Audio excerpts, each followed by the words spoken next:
Hello everybody, इस video में आप पढ़ेंगे वास्तविक संख्याएं अध्याय 1 कक्षा 10 के लिए। तो इसके पहले और भी बहुत सारी संख्याएं पढ़े होंगे, बताइए। जैसे कि प्राकृतिक संख्याएं क्या होती है? गिनने वाली संख्या प्राकृतिक तेज संख्या बोलो। कहलाती है। गिनने वाली संख्या प्राकृतिक संख्या हाँ, कहलाती है। गिनती की संख्याओं को प्राकृतिक संख्याएं कहते हैं। Counting numbers are natural numbers. उसके बाद दूसरी आती है पूर्ण संख्याएं। ये क्या होती है? प्राकृतिक संख्या में जीरो को ऐड करने पर पूर्ण संख्या कहलाती है। प्राकृतिक संख्याओं के परिवार में शून्य को भी शामिल करने पर पूर्ण संख्याएं बनती हैं। 0 1 2 3 4 5 6 7 8 9। अच्छा, उसका नहीं बताएगा। प्राकृतिक संख्याएं का उदाहरण हो जाएगा 1 2 3 4 5 6 7 8 9 10। इसके बाद क्या आती है? प्राकृतिक संख्या हो गई, पूर्ण संख्या हो गई, उसके बाद पूर्णांक संख्याएं, इंटीजर्स। ये क्या होते हैं? जिसमें धनात्मक ऋणात्मक दोनों हैं। तो पूर्ण संख्या है, पूर्णांक संख्या क्या होती है? इसमें धनात्मक संख्याएं, ऋणात्मक संख्याएं और शून्य, ये सब मिलकर क्या बनाती हैं? पूर्णांक संख्याएं, इंटीजर्स। उसके बाद क्या आता है? परिमेय संख्याएं। ये क्या होते हैं? जिसे हम p बटे q के रूप में लिख सकते हैं। ऐसी संख्याएं जिन्हें p बटा q के रूप में लिखा जा सकता है। और इसके अलावा कौन सी संख्याएं हैं? परिमेय संख्याओं के अलावा अपरिमेय संख्या, जिसे हम p बटे q के रूप में नहीं लिख सकते। जिन्हें हम p बटा q के रूप में नहीं लिख सकते, उन्हें अपरिमेय संख्याएं कहते हैं। कुछ एग्जाम्पल बताओ उधर। एग्जाम्पल 0/2, इसे नहीं लिख सकते। 0/4 नहीं, √2, √3, √5। अंडर रूट के अंदर से जो बाहर नहीं निकल पाएगा, ठीक है। अंडर रूट में कोई भी अपरिमेय संख्या, अंडर रूट में कोई भी वो अभाज्य संख्या हो, प्राइम नंबर हो, स्क्वायर रूट के अंदर या क्यूब रूट के अंदर, तो वो क्या होगा? अपरिमेय संख्या है। अच्छा, अभी तक क्या होगा कि ये सारी परिमेय और अपरिमेय संख्याओं को मिलाकर वास्तविक संख्याएं बनती हैं, क्योंकि ये वास्तव में होती हैं। इन्हें संख्या रेखा पर प्रदर्शित किया जा सकता है। कक्षा 9 में आप वास्तविक संख्याओं को संख्या रेखा पर प्रदर्शित करना सीख चुके हैं, चाहे वो परिमेय हो या अपरिमेय, सबको संख्या रेखा पर दर्शाना सीख चुके हैं। यहाँ तक कि √2, √3, √5, √6 सबको प्रदर्शित करना सीख चुके हैं। तो अब गणित के आधारभूत प्रमेय, ये क्या होता है? यदि हम किसी भाज्य संख्या को अभाज्य संख्याओं के गुणनफल के रूप में व्यक्त करें, तो जो अभाज्य गुणनखंड आ रहे हैं उनको क्रम को ध्यान में ना रखें तो वो अद्वितीय होगा। जैसे मान लीजिए एक संख्या है 120, ठीक है। इसका अभाज्य गुणनखंड करेंगे, वैसे तो हम वैसे ही कर सकते थे, इस तरह करने की जरूरत नहीं थी। देखो, अभी ऐसे करोगे ना, 2 6 12 है ना, फिर 2 3 6, 2 15 30, 3 5 6 15, 5 1 5, ये ना। हम इसको ऐसे भी कर सकते थे, ये 12 और एक 0 है ना, 12 दहाई, तो इसको ऐसे लिख सकते हैं 12 दहाई, ठीक है।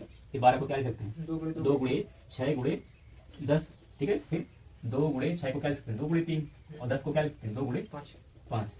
फिर इनको जब इकट्ठा करेंगे तो ये आ जाएगा 2 गुणे 2 गुणे, इकट्ठे करेंगे, चलो ऐसे ही रहने देते हैं।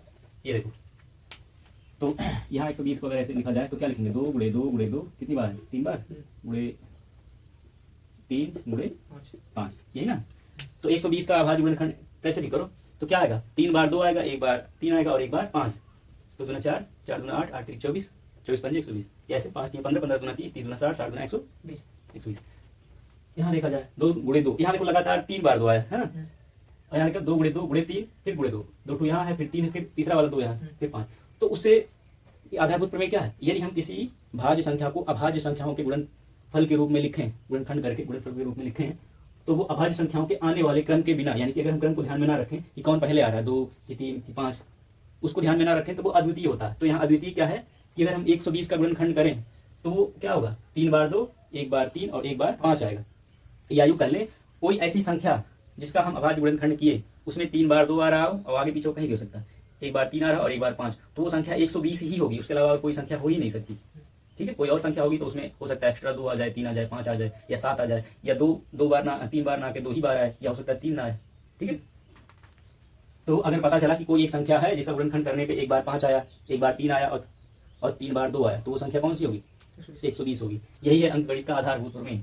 फिर से बोल दें, किसी भी भाज्य संख्या को अभाज्य संख्याओं के गुणनफल के रूप में यानी कि गुणनखंडित करके लिखा जाए, तो वो अभाज्य संख्याओं, जो ये गुणनखंड आ रहे हैं, इनके क्रम को ध्यान में न रखा जाए तो वो अद्वितीय होता है, ठीक है। तो ये जो लिखा है ये और ये देखो जो यहाँ लिखा है ये, इनको सेम माना जाता है, ठीक है। मतलब कि यहाँ देखो 2 2 आया, फिर 3, फिर 2, फिर 5, यहाँ लगातार 2 बार 3 बार 2 आया, फिर 3 फिर 5, तो क्रम चेंज है ना, लेकिन है तो वही चीज, तो इनको हम एक ही मानेंगे, एक जैसा ही, ठीक है। अब आगे और एक प्रमेय पढ़ते हैं। तो अंकगणित का आधारभूत प्रमेय का प्रयोग करके कुछ सवालों को हम जो है जवाब दे सकते हैं कि क्या होगा क्या नहीं। जैसे कि एक प्रश्न हो सकता है ऐसे कि 4 के पावर n, ठीक है, ऐसे लिख दो, क्या 4 के पावर n के किसी मान के लिए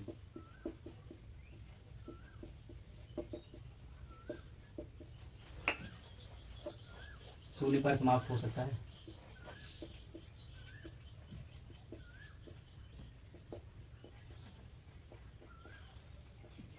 अर्थात इसके इकाई के अंक पर शून्य आ सकता है।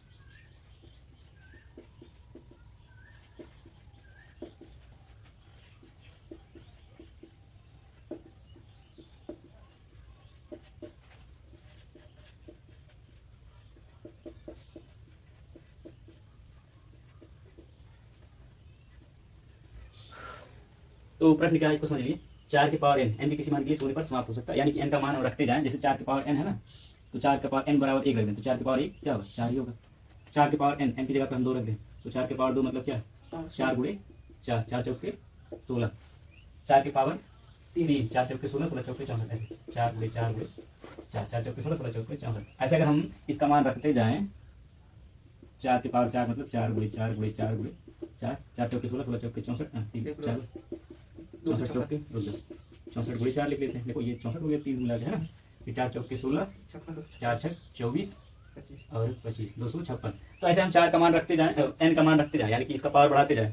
तो क्या 15 20 25, 4 के पावर 15 20 25 100 1000 लाख कुछ कर दें, तो क्या कभी ऐसा आ सकता है। देखो ये संख्या भी बढ़ती जा रही है, देखो 4 16 64 256, ऐसे 2 3 4 5 ऐसे बढ़ती जाएगी। तो क्या कभी ऐसा हो सकता है कि शून्य आएगा। तो इस तरह तो हम तर्क के नहीं देख सकते, ठीक है, लेकिन आपको लगेगा कि हाँ आ सकता है, कभी तो आएगा, बड़ी संख्या होती जा रही है, नहीं आएगा, ठीक है। तो 4 के पावर n, इसका भाज्य गुणनखंड करेंगे तो क्या आएगा, अभी देखते हैं। 4 के पावर n को हम क्या लिख सकते हैं, 4 कितना होता है, 2 का पावर 2 होता है ना, 4 होता है 2 का स्क्वायर, तो ये इतना 4 हो गया और इसका पावर है n। इसका मतलब क्या हो जाएगा, 2 के पावर, देखो पावर का पावर होता है तो पावर का गुणा हो जाता है, 2 के पावर 2n। इसका मतलब क्या होगा, 2 गुणे 2 गुणे 2 गुणे ऐसे करके कितनी बार, 2n बार। मतलब कि n का मान जो भी है उससे दुगना बार। मान लो n का मान 20 लिए, तो 2 गुणे 2 गुणे 2 कितना होगा, हाँ ठीक है। n का मान लो 70 लिए, तो 2 गुणे 2 गुणे 2n बार, यानी कि 70 गुना 140 बार। तो यहाँ हम देख रहे हैं कि 4 के पावर n का जब अभाज्य गुणनखंड कर रहे हैं तो उसमें केवल 2 ही 2 आ रहा है, ठीक है। तो ऐसे लिखेंगे, अगर 4 के पावर n, ठीक है, n के किसी मान के लिए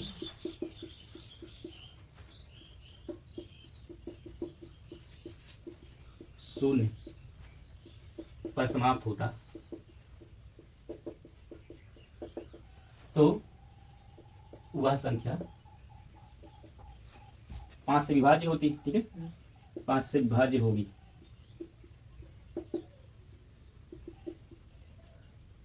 अर्थात उसके, और 5 से विभाज्य होगी मतलब अगर हम उसका अभाज्य गुणनखंड करेंगे तो 5 आना चाहिए, है ना। तो अगर 4 की पावर n के किसी मान के लिए शून्य पर समाप्त होगी तो वह संख्या होगी, तो वह संख्या 5 से विभाज्य होगी, अर्थात उसके अभाज्य गुणनखंड में 5 आना चाहिए।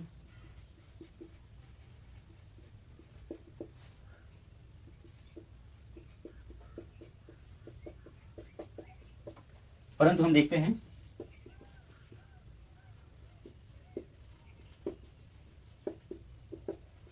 कि 4 के पावर n के अभाज्य गुणनखंड में केवल 2 ही आ रहा है, केवल 2 ही आ रहा है, ठीक।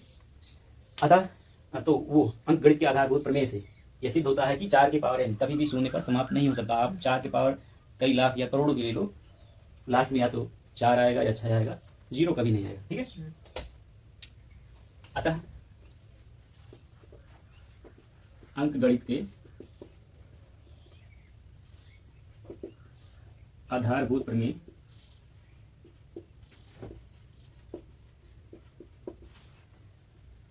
सिद्ध होता है कि 4 के पावर n, ठीक है, n के किसी पूर्णांक n के किसी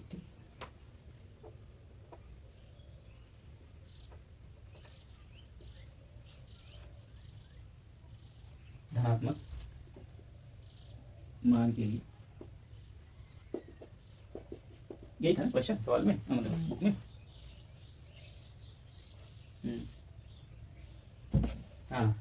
तो n का 4 की पावर n के किसी मान के लिए, ठीक, किसी मान के लिए शून्य पर समाप्त नहीं होगा।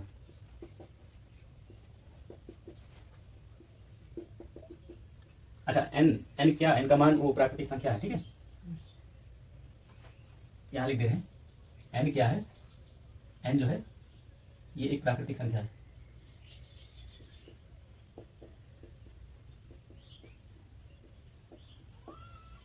मतलब n का मान 1 2 3 4 5 6 यही लेंगे, धनात्मक पूर्णांक ही लेंगे। और देखते हैं इसी तरह और सवाल मिलेगा, लगाइए।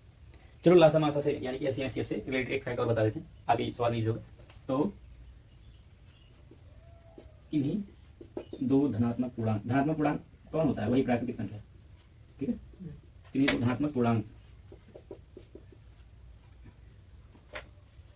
ए तथा बी के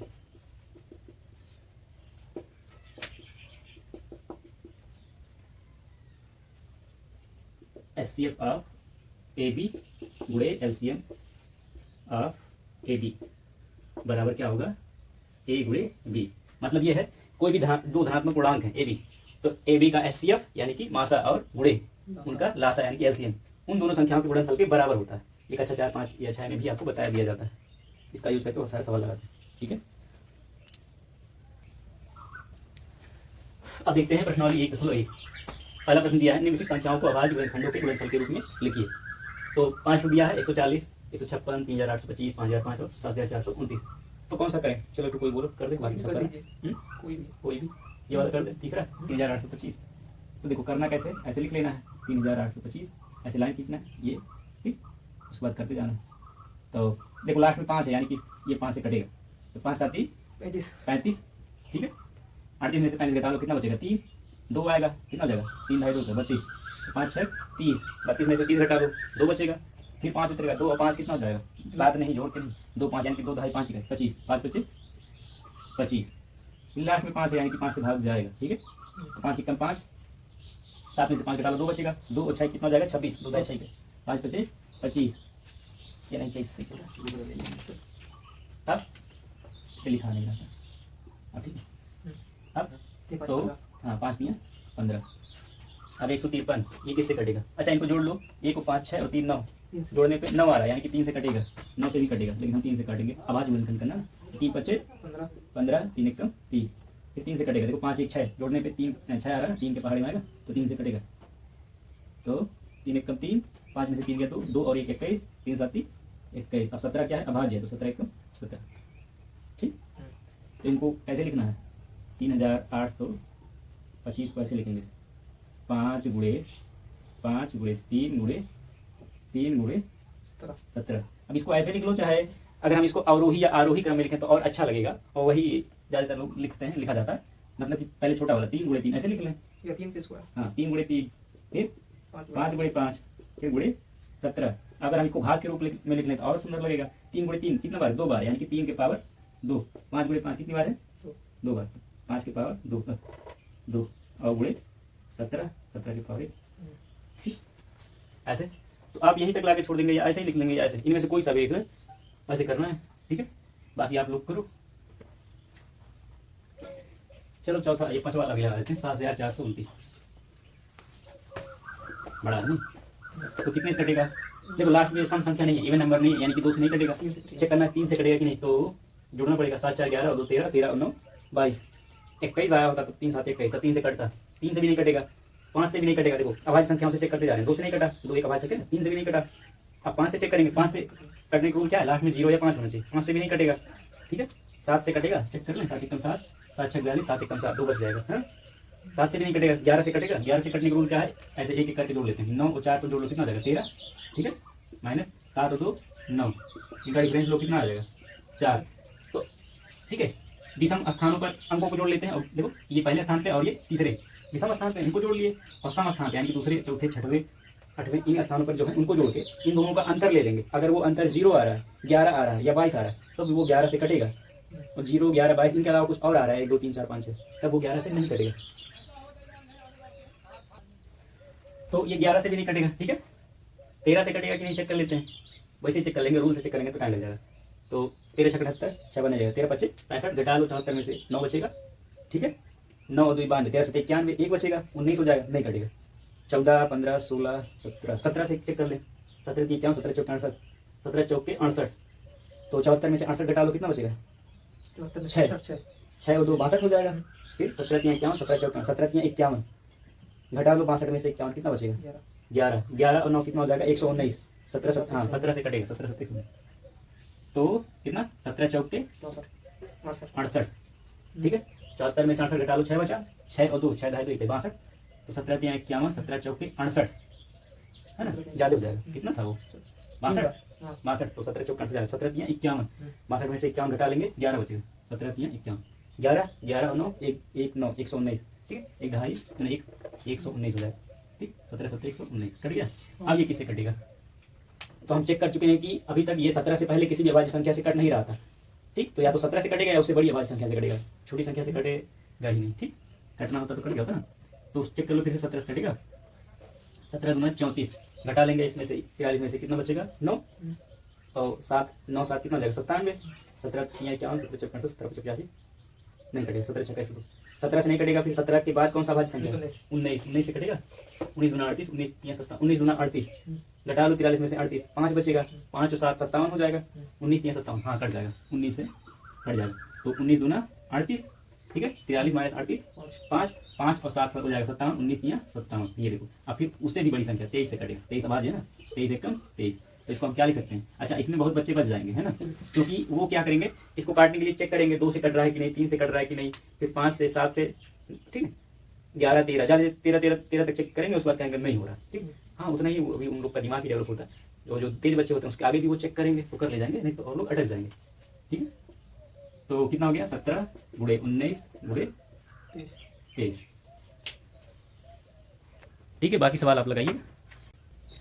अगला सवाल लगाते हैं, क्वेश्चन है पूर्णांकों के निम्नलिखित युग्मों के एचसीएफ व एलसीएम ज्ञात कीजिए तथा यह भी ज्ञात कीजिए कि दो संख्याओं का गुणनफल बराबर होता है, एचसीएफ और गुणे एलसीएम, यानी कि दो संख्याओं का गुणनफल उनके एलसीएम और एचसीएफ के गुणनफल के बराबर होता है, ये भी जांच करना है, तो हल कर लेते हैं, तो चलो पहला कर लेते हैं, छोटा सा जल्दी है, तो 26 और 91 का एचसीएफ और एलसीएम निकालना है, तो इनका गुणनखंड कर लेना है, ठीक है, ये तो छोटा संख्या वैसे ही कर सकते हो, है ना, 13 दूना 26, यही तो हो गया बात गुणनखंड, और इसका क्या होगा 13 7 91, है ना, अच्छा 97 91, 13 7 91, ठीक, तो एचसीएफ क्या आएगा, जो दोनों में मिले वही, ठीक, यानी कि 13, और एलसीएम क्या होगा, जो दोनों में मिले उसको भी शामिल करेंगे, जो नहीं मिलेगा उसको भी, तो 13 गुणे, देखो 2 इसमें है लेकिन इसमें नहीं है तो उसको भी ले लेंगे, 7 इसमें है लेकिन इसमें नहीं है तो इसको भी ले लेंगे, ये हो जाएगा, तो कितना हो जाएगा 13 गुणे ये 14, है ना, कितना आ जाएगा, तो 14 3 42, 14 एकम 14, 14 होती 14 4 18 182, ये आ गया, तो एचसीएफ कितना है 13 और एलसीएम कितना है 182, तो चेक कर लेते हैं कि क्या दोनों संख्याओं का गुणनफल उनके एलसीएम और एचसीएफ के गुणनफल के बराबर होता है, तो गुणा कर लेते हैं, दो संख्या क्या है 26 और 91, तो ऐसे ले लेते हैं एलएचएस यानी कि लेफ्ट हैंड साइड, ठीक है, 26 गुणे 91, ठीक है, इसको रहने देते हैं इतना ही, और आरएचएस में क्या एचसीएफ गुणे एलसीएम, तो एचसीएफ कितना है 13 और एलसीएम कितना है 182, जो कि ये आया था 13 गुणे 14 है ना, अरे चलो 182 लिखे, तो 13 गुणे 14 है ना, 182 को ऐसे लिख सकते हैं, 13 गुणे 14,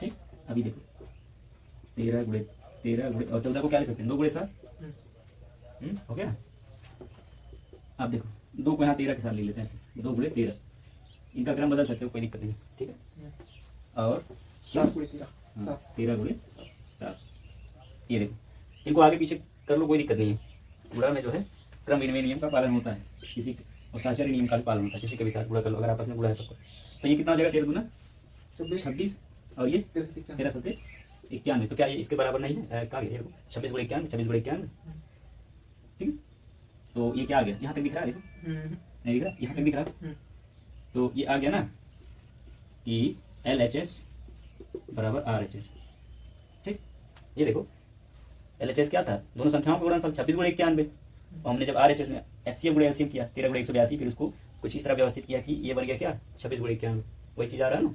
अभी इसको ऐसे क्यों किया, क्योंकि अभी इसको पूरा करते बड़ा सा संख्या आता है, टाइम लगता है और कठिन भी पड़ जाता है, तो इसको इस तरह बना दिया। तो अब जो यही चीज़, ये दोनों सेम है, पूरा करने दोनों एक ही जैसे आएंगे, तो सिद्ध हो गया ना। अगला वाला लगा जाए, एक और लगा दे रहे हैं, ठीक है, इनमें से दूसरा या तीसरा, कोई तीसरा लगा दिया है? दूसरा हाँ? दूसरा चलो दूसरा लगा दें। तीसरा हाँ अच्छा दूसरा, तो 510 का गुणनखंड करेंगे तो इसको क्या लिख सकते हैं, 51 गुणे 10, हाँ ये ठीक, 51 है 5 10। अब 51 को क्या लिख सकते हैं, 17 गुणे 3 हाँ 3 गुणे 17, 17 3 51 होता है, 10 को क्या लिख सकते हैं, 2 गुणे 5 हो गया ना अभाज्य गुणनखंड। और इसी तरह 92 का कर सकते हैं, इसका क्या होगा 92 का 2 गुणे 2 गुणे 37 2 से इसमें भाग दो, कितना बच जाएगा, देखो 2 चौके 8, 2 छक 12, 46 बार, ठीक है। फिर 46 में 2 से भाग दोगे कितना बच जाएगा, 23 बार, 23 गुना 46, 46 गुना 92, ये आ गया। थोड़ा यहाँ लिख लें इसके, 2 गुणे 2 गुणे 23। तो HCF क्या होगा, जो दोनों में कॉमन मिलता वही लेते हैं, जैसे देखो 2 इसमें भी है, इसमें भी ले लिए, ऐसे और डोरी और कुछ नहीं मिल रहा ना, तो HCF 2 ही होगा। ऐसे बैठना है और LCM बाकी जो बचे उनको सबको शामिल कर लेंगे। LCM कितना होगा, देखो 2 मिल रहे थे, इनको ले लिए, ठीक। अगला वाला 2 इसमें है लेकिन इसमें नहीं है, तो उसको भी ले लिए, ठीक है। 23 इसमें लेकिन इनमें नहीं, उसको भी ले लेंगे। 3 इसमें है लेकिन इन दोनों नहीं, इसमें नहीं है, ठीक है, 3 भी ले लिए। 17 इसमें लेकिन इसमें नहीं, इसको भी ले लेंगे। 5 इसमें है लेकिन इसमें नहीं, इसको भी ले लेंगे। ये LCM बहुत बड़ा आएगा, ठीक है। तो अब चेक करोगे वो कि दोनों संख्याओं का गुणनफल बराबर HCF गुणे LCM होता है, उसको कैसे चेक करेंगे, तो चलो कर लेते हैं। तो यहाँ लिखते हैं जांच LHS, दोनों संख्याओं का गुणनफल ना, यही लेना है, दोनों संख्याओं का गुणनफल। तो दोनों संख्याएं क्या है, 510 गुणे 92, यही। इसको ऐसे रहने देते हैं। अब RHS लेते हैं, RHS में क्या करना है, HCF गुणे LCM ना, ये HCF कितना है 2 और LCM कितना है बहुत ज़्यादा, 2 गुणे 2 गुणे 23 गुणे 3 गुणे 17 गुणे 5। तो इसके जैसा बना देते हैं। तो ये देखो, इस इतने गुणा कर लेते हैं, इसका और इसका, ये देखो कितना हो जाएगा, 17 3 51, देखो ऐसे लिख लेते हैं, 17 गुणे 3 गुणे 5 गुणे 2, ये इतना चीज लिख लिए, 17 गुणे 3 गुणे 5 गुणे 2। अब बचा 2 गुणे 2 गुणे 23, यही ना, 2 गुणे 2 गुणे 23। आगे पीछे कोई कैसे भी कर लो, कोई दिक्कत नहीं। ये इतना अलग, इतना गुणा करेंगे, फिर उन दोनों को गुणा करेंगे। ये देखो 17 3 51, इधर देखो जी 17 3 51, और ये देखो 5 गुना 10 51 दहाई 510 गुणे ये 23 गुना 46 46 गुना 92, 23,477 आ गया। ये देखो जो यहाँ LHS लेफ्ट हैंड साइड में आ रहा था, दोनों संख्याओं को गुणनफल करने 510 गुणे 92, वही HCF और LCM का गुणा करने पे आ रहा है कितना, 510 गुणे 92। अब ये दोनों तो सेम चीज है, तो गुणा करने भी सेम आएगा, गुणा करके पाएगा 30,477। इसलिए LHS बराबर RHS। तो यहाँ नहीं दिख रहा है, नीचे दिखाई दे रहा है, दिखाई दे रहा है, लिख दें, दो संख्याओं का गुणनफल बराबर उनका HCF गुणे LCM, ठीक हो गया सिद्ध। चलो अगला सवाल आते हैं। अगला सवाल है अभाज्य गुणनखंड विधि द्वारा निम्नलिखित के HCF व LCM ज्ञात कीजिए। तो सॉल्व करते हैं। ये नहीं चल रहा सही। तो 12 का अभाज्य गुणनखंड कितना होगा, 2 गुणे 2 दूना 4 4 3 12, 12। 15 का कितना होगा, 2 गुणे 3 गुणे 5, 3 गुणे 5। और 21 का कितना 3 होगा, गुणे 7, 3 7 21। और नहीं तो जो नहीं कर पा रहे हैं उनको ऐसे करना है। हमको लगा कि 10 में पहुंच गया तो इतना तो आता होगा कि छोटी संख्याओं का ऐसे मन में ही कर सकते हो कि क्या होगा, जैसे 12 कितना होगा, 2 गुणे 2 गुणे 3 2 दूना 4 3 12। नहीं तो ऐसे करना, 2 6 12 फिर 2 3 6 फिर 3 1 3, ये होगा। ये हो गया। तो HCF क्या होगा, जो तीनों में हो, क्या है 3 है, ये देखो है ना, दिख रहा है 3 और एलसीएम क्या होगा, वो सब जो तीनों में हो उसको भी शामिल करेंगे, जो ना हो उसको भी। तो 3 तीनों में है, फिर ये 2 इसमें है लेकिन इन दोनों नहीं, उसको भी लेंगे। ये 2 इसमें है लेकिन इन दोनों नहीं, इसको भी ले लेंगे। ये 5 इसमें लेकिन इन दोनों में नहीं, 12 और 21 में, तो 5 भी ले लेंगे। और 7 जो है 21 में लेकिन 12 और 15 में नहीं, तो उसको भी ले लेंगे। अब बुरा कर लो, बुरा कर पाओगे? 3 दूना 6, 6 दूना 12, 12 पंजे 60, 60 का एक जीरो यहाँ रख दो। अब 6 सत्ते 42 है ना, यानी कि 60 सत्ते 420 हो गया। दूसरा वाला, अच्छा ये पहले था, दूसरा वाला ये इंटरेस्टिंग लग रहा है। दूसरा देखते हैं।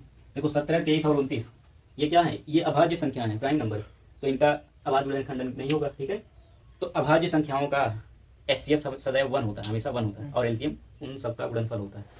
ठीक है, और भी सुन लो, कुछ ऐसी संख्याएं हो सकती हैं जो अभाज्य ना हो, लेकिन वो संख्याएं आपस में किसी और संख्या से एक साथ ना कटें। जैसे कि मान लो एक संख्या हो गया 9 और एक संख्या हो गया 25। अब देखो 9 अभाज्य नहीं है, 3 त्रिका 9, और 25 भी अभाज्य नहीं है, 5 पचे 25, लेकिन 9 और 25 एक साथ किसी और संख्या से नहीं कटेंगे। ठीक है, 9 और 25 एक साथ किसी और से नहीं कटेंगे। तो इस प्रकार की संख्याओं का भी एचसीएफ 1 होगा और एलसीएम इनका गुणा। ठीक है, इन्हें को प्राइम नंबर्स कहते हैं। ऐसी नंबर जो प्राइम हो या ना हो, लेकिन वो नंबर्स यानी कि वो संख्याएं आपस में किसी और संख्या से एक साथ ना कटें। ठीक है, एक साथ किसी और संख्या से ना कटें, उन्हें को प्राइम नंबर्स यानी कि सह अभाज्य संख्याएं कहते हैं। तो अगला वाला वही चीज़ है, मतलब ये तो अभाज्य संख्या है, ये वाले सह अभाज्य संख्या है। देखो 8 अभाज्य नहीं है, ये भाज्य है। ठीक है, लाइट जला दे।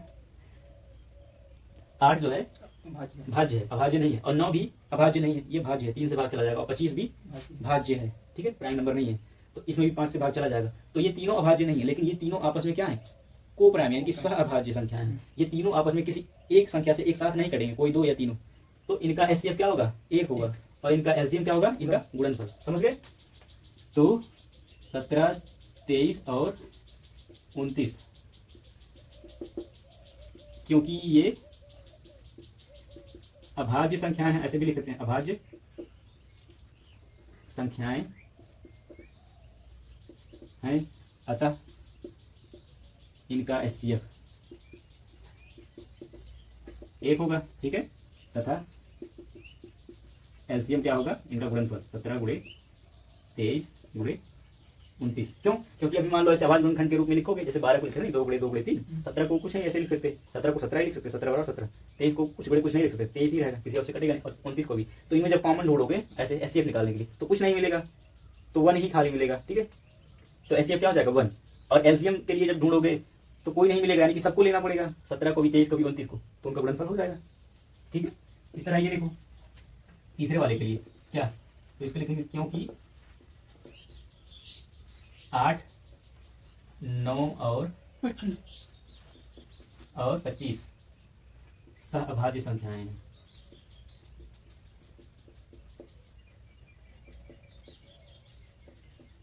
अतः इनका एचसीएफ कितना होगा, 1, तथा इनका एलसीएम 8 गुणे 9 गुणे 25। 8 गुणे 9 गुणे 25। ठीक है, समझ गए? तो क्या समझे, कुछ भाज्य संख्याएं जिन जो आपस में एक साथ किसी और संख्या से भी कर सकती हैं, उनका इस तरह गुणनखंड करके कर लेंगे।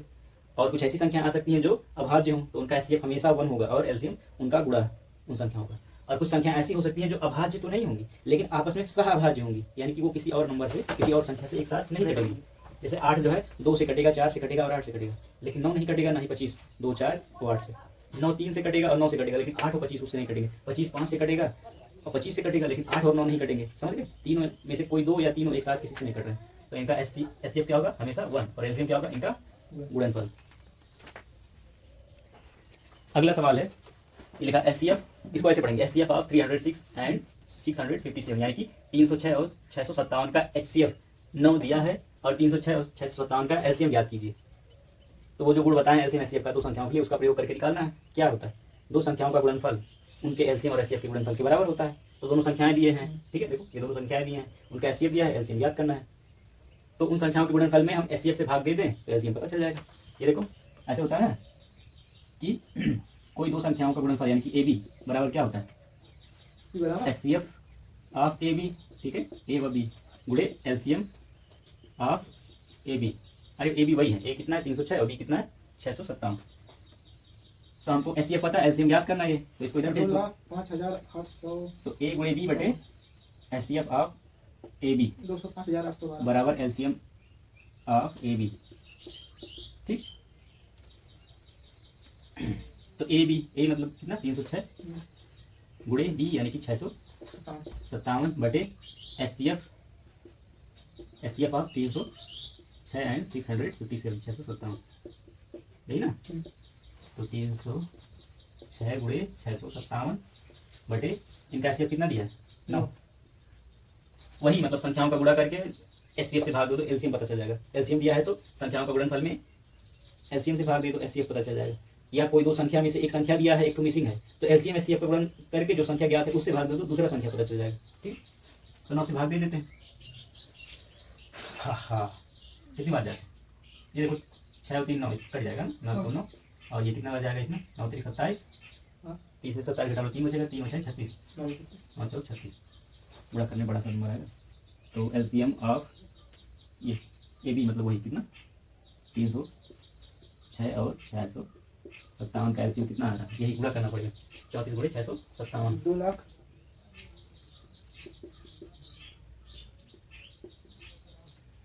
इसको 34 का पहाड़ा आता है, नहीं आता ना, तो 34 को हम क्या लिख सकते हैं 2 गुणे 17 अब कर लोगे, 2 गुणे 657 अब करते हैं 17 का गुणा कर लेते हैं, फिर 2 का गुणा कर लेंगे तो 17 सत्ते 119 का 9 हासिल 11, 17 पचे 85 और 11 कितना जाएगा 96 का 6 हासिल 9, 17 छक्का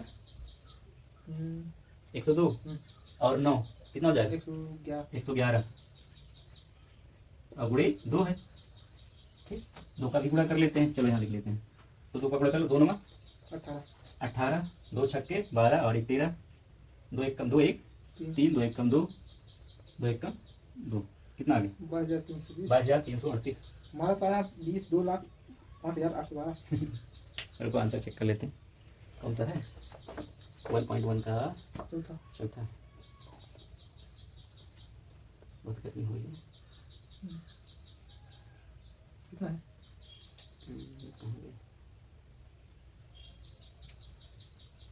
कौन सा है चौथा, हाँ यही 22,338। हमारा 2 लाख हिसाब से था, गुणा करने में गड़बड़ किया होगा कहीं। नहीं गुणा करने वाला नहीं है। चलो 5वां सवाल लगाते हैं। वो पता कैसा गया 306 से गुणा। अगला सवाल है क्वेश्चन नंबर 5, जांच कीजिए कि क्या किसी प्राकृतिक संख्या n के लिए, n मतलब 1 2 3 4 5 6 1000 10 लाख करोड़ कुछ भी रख लो, 6 के पावर संख्या 6 के पावर n अंक 0 पर समाप्त हो सकती है। ये हो जाएगी, बताओ हो सकता है। हाँ जैसे 6 के पावर 1 6 होगा, 6 के पावर 2 6 36, 6 के पावर 3 मतलब 6 गुणे 6 गुणे 6 3 बार 6 6 36 36 छक्का कितना नहीं होगा, स्टेप्स नहीं होगा, नहीं होगा 6 6 36 और 6 3 18 3 216 ऐसे करके 6 का पावर 1000 लाख कुछ भी रख दो, यानी कि पूर्ण संख्या रखना है प्राकृतिक संख्या धनात्मक पूर्णांक, तो कभी नहीं आएगा। क्यों, क्योंकि अगर संख्या शून्य पर समाप्त होगी यानी कि वो संख्या 5 से विभाज्य होगी, 5 से विभाज्य होगी अर्थात उस संख्या के अभाज्य गुणनखंड में 5 आना चाहिए। लेकिन अगर हम 6 का अभाज्य गुणनखंड देखें, ठीक है 6 के पावर n का अभाज्य गुणनखंड देखें तो क्या आएगा 2 गुणे 3 ही आएगा केवल, यही तो है।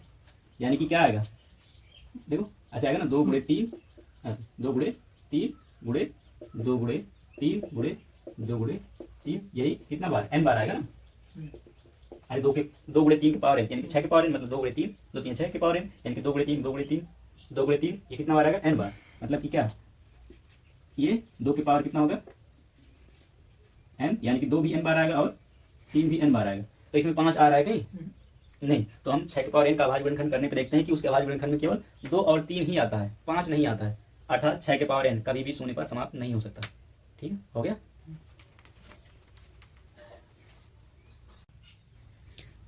अगला सवाल है, व्याख्या कीजिए कि 7 गुणे 11 गुणे 13 प्लस 13 और 7 गुणे 6 गुणे 5 गुणे 4 गुणे 3 गुणे 2 गुणे 1 प्लस 5 भाज्य संख्याएं हैं।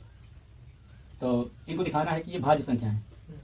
अब इसको देखने पे ये अगर हम ये इतना केवल देखें तो इसमें क्या है 7 गुणे 11 गुणे 13, तो ये इतना तो भाज्य है, लेकिन इसमें प्लस 13 करने पे अभाज्य भी हो सकता है ना। तो देखो 7 गुणे 11 गुणे 13 है मतलब इसमें 7 से भी भाग जाएगा, 11 से भी 13 से, लेकिन प्लस 13 कर देने पे हो सकता है कि अभाज्य बन जाए। और इसमें भी 7 गुणे 6 गुणे 5 से लेकर गुणे 1 तक, यानी कि 1 2 3 4 5 6 7 से भाग जाएगा इसमें, लेकिन हो सकता है 5 जोड़ने पर वो अभाज्य हो जाए। अब इसमें हम देखते हैं, इसको लिख रहे हैं 7 गुणे 11 गुणे 13 प्लस 13, इसको इधर लिख लिए, ठीक है, और ये वाला थोड़ा इधर लिख देते हैं 7 गुणे 6 गुणे 5 गुणे 4 गुणे 3 गुणे 2 गुणे 1 प्लस 5। अब यहाँ देखो कुछ कॉमन है दोनों में, यहाँ दो पद हैं। गुणे और भाग के रूप में जो जुड़े होते हैं जितने नंबर जितनी संख्या है वो एक पद होता है, और प्लस या माइनस से जो अलग होता है वो दूसरा पद होता है। तो यहाँ दो पद हैं, एक पद ये है और एक पद ये है, ठीक है, दो टर्म है, इंग्लिश में कहते हैं टर्म। ये इतना एक पद है और ये दूसरा पद है। तो इन दोनों में क्या कॉमन, 13 कॉमन है ना, 13 कॉमन ले लेते हैं। तो कितना बचेगा इसमें, 7 गुणे 11, ठीक है, और इसमें क्या बचेगा, 13 एकम 13, एक बचेगा, ठीक। इसमें क्या कॉमन मिलेगा, 5 है ना।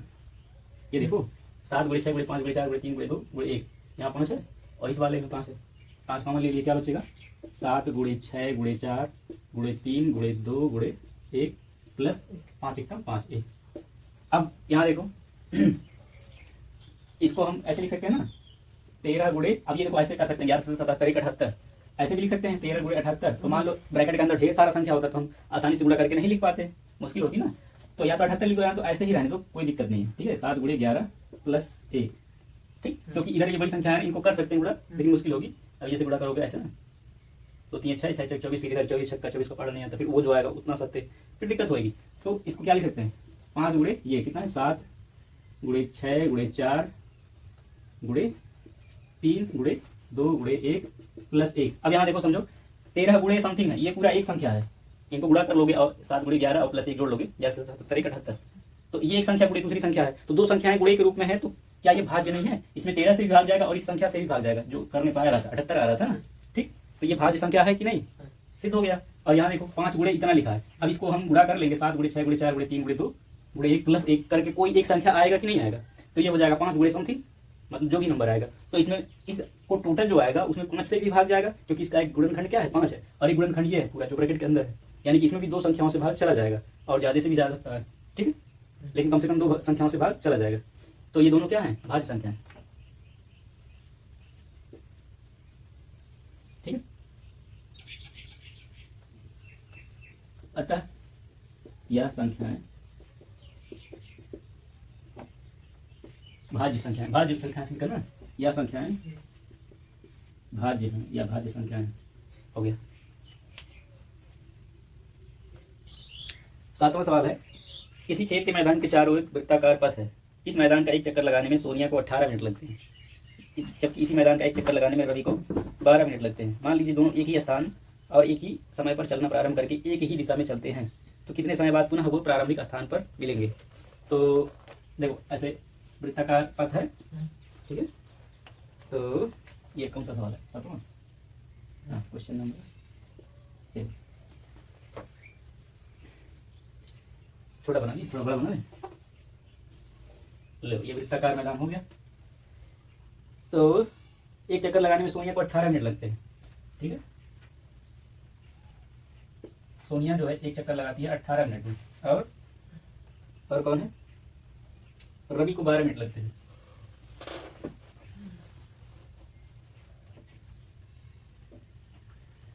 तो मान लो दोनों कहीं एक जगह, यहां से शुरू करते हैं ऐसे चक्कर लगाना, ठीक।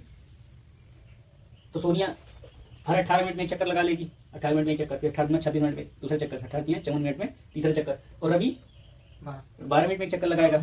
तो जैसे रवि 12 मिनट में एक चक्कर लगाया तो सोनिया को 18 मिनट लगेंगे एक चक्कर लगाने में ना, तब तक रवि 18 मिनट जब तक होगा एक चक्कर लगा के यहाँ कहीं पहुँच चुका होगा, तब सोनिया यहाँ पहुँचेगी। और रवि जो है 12 गुना 24 मिनट में एक चक्कर लगा लेगा, तब तक सोनिया जो है अभी उसका 2 चक्कर नहीं पूरा हो चुका होगा, ठीक है। तो फिर 12 या 36, 18 गुना 36, जब रवि 3 चक्कर लगा चुका होगा, 1 12 12 गुना 24 12 3 36, और सोनिया तब 18 गुना 36, तो 36 मिनट में वो दो चक्कर लगा चुकी है, और यहीं पहुंचेंगे दोनों, है ना। रवि का 3 चक्कर लग जाएगा और सोनिया का 2 चक्कर। तो इसका हल कैसे निकलेगा, जब इस तरह का सवाल पूछे तो SCF निकालते हैं माशा, ठीक है।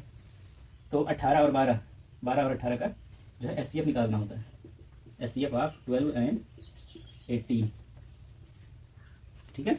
12 और 18 का LCM निकाल सकते हैं, SCF निकाल सकते हैं, ठीक है। कितना आएगा, तो मन में निकाल, छोटी संख्याओं का मन में निकालने का तरीका बता दिए थे, कहते ना ऐसे निकालना, तो सबसे छोटी संख्या लेते हैं, उससे बड़ी वाली में भाग देते हैं। तो 12 एकम 12, 18 में से 12 घटा दो 6 बचा।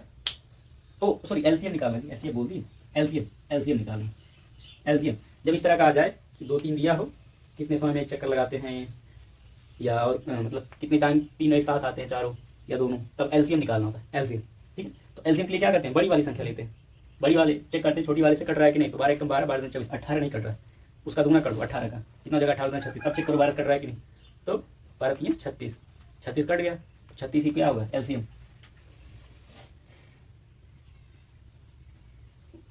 और नहीं तो जिनको ये वाला तरीका नहीं कर पा रहे हैं, इस तरह से कर लो। ये वाला तो आता है, 2 6 12, 2 9 18, फिर 2 3 6 9 नहीं कटेगा, फिर 3 से 3 1 3, 3 3 9, एक होने तक करते रहते हैं, है ना। यहाँ नीचे तक दिख रहा है ना, तो यहाँ लिख लेंगे एलसीएम इक्वल टू कितना 2 × 2 × 3 × 3, तो देखो 2 2 चार 4, 4 3 12, 12 3 36 36 आ गया। तो ये प्रश्नावली खत्म होता है। अब ये प्रश्नावली का कॉन्सेप्ट बताते हैं, फिर उसको सॉल्व करेंगे।